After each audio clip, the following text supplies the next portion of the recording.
Velkommen til 21-nyhederne. God aften. I anledningen af den kommende valgkamp har vi valgt at lave præsentationsvideoer af alle partierne. Vi starter i dag med de konservative. Yep. Vi står her i dag med formanden for de konservative, Søren Pape Poulsen, som blev valgt ind i Folketinget i 2014.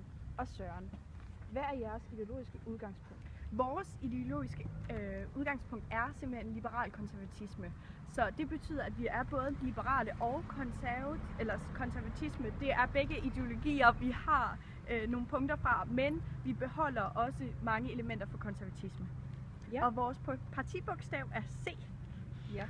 Og Søren, hvad er nogle af jeres mærkesager, som vi kører her for tiden, lige op til valgkampen? Altså, vi har 3 mærkesager, jeg personligt synes er meget, meget vigtige.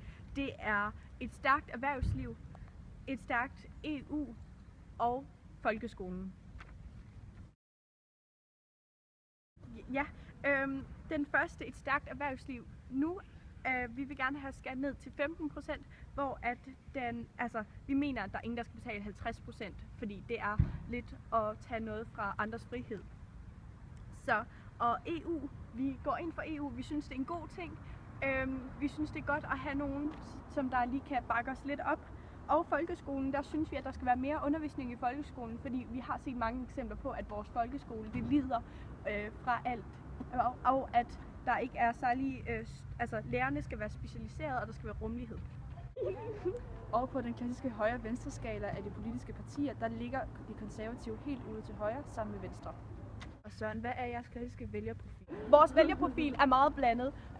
Det er både det ligelige fordel mellem mænd og kvinder, og aldersgruppen det er også blandet.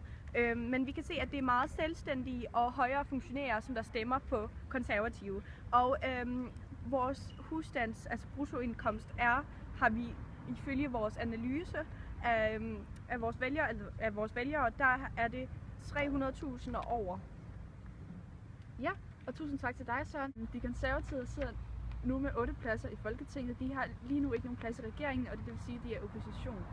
Deres sidste meningsmål blev målt til at være 5,2.